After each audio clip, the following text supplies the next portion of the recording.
ባለፈው ቅዳሜና እሁድ ከፓኪስታኗ ኢስላማባድ ከተማ ዓለም መልካም ዜናን ለመስማት በጉጉት ሲጠባበቅ ነበር።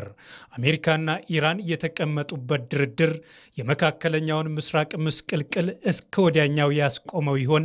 በዓለም ሀገራት እየተፈጠረ ያለው የኢኮኖሚ መቃወስስ በዚህ ድርድር መፍትሄ ያገኝ ይሆን የሚለው ትልቁ የዓለም ጥያቄ ሆኖ ሰንብቷል። ነገር ግን ለ21 ሰዓታት የቆየው የሁለቱ ሀገራት ድርድር መጨረሻው ለዓለም መልካም ዜናን ማሰማት አልቻለም።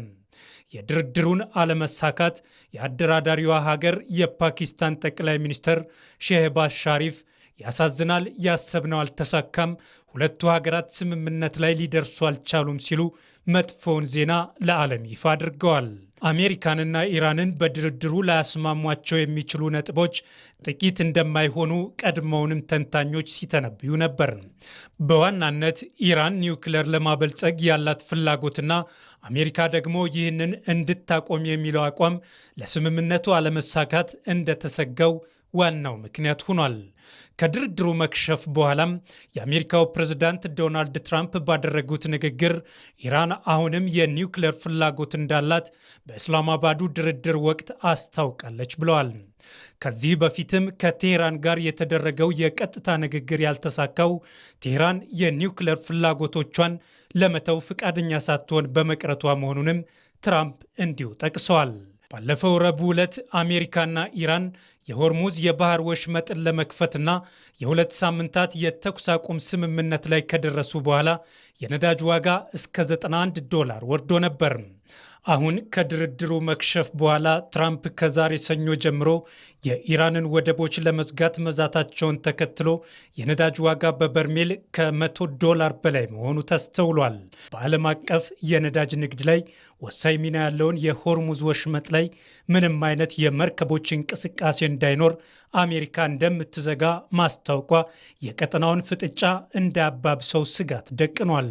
ይህ እርምጃ በተለይ በኢራን ላይ የሚያደርገውን ጫና ለማጠናከር የአሜሪካን ብሔራዊ ደህንነት ለማስጠበቅ የታለመ መሆኑን የገለጹት ትራምፕ ወሽመጡን የመዝጋት ዕቅድ በዓለም አቀፍ የኢኮኖሚና ፖለቲካ መድረክ ላይ ከፍተኛ ውጥረትን ሊፈጥር እንደሚችል እየተነገረ ይገኛል።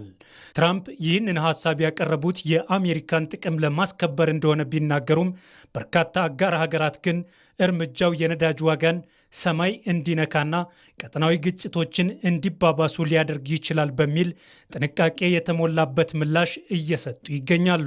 የታቀደው የባህር መስመር መዝጋት ተግባራዊ የሚሆን ከሆነ በዓለም አቀፍ ንግድና ዲፕሎማሲ ላይ አዲስ ምዕራፍ ሊከፍት እንደሚችል ይጠበቃል።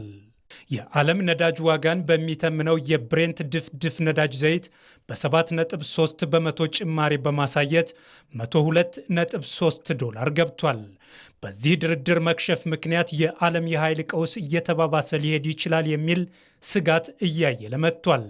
ትራምፕ ትሩዝ በተሰኘ ማህበራዊ ትስስር ገጻቸው ባሰራጩት ልጥፍ አሜሪካ ለሀገራት የመርከብ ጉዞ ደህንነት ለማረጋገጥ በሆርሙዝ ወሽመጥ ባህር ውስጥ የተጠመዱ ፈንጆችን ማጽዳቷን ትቀጥላለች ብለዋል። የአሜሪካ ጦር ለዚህ መዘጋጀቱን የጠቆሙት ትራምፕ በተገቢው ሰዓት ኢራን ላይ ጥቃታቸውን ለመቀጠል ዝግጁ መሆናቸውንም ገልጸዋል።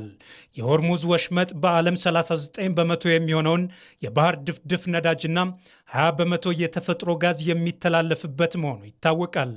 አሁን አሜሪካ ይህንን ጠባብ መተላለፊያ የውሃ አካል ደህንነቱ የተጠበቀ አድርጋለሁ እያለች ሲሆን ኢራን በበኩሏ ያለኔ ፈቃድ የሚያልፉ መርከቦች አይኖሩም፣ በሚያልፉ መርከቦች ላይም በሚሊዮኖች ዶላር ቀረጥ አስከፍላለሁ እያለች ነው።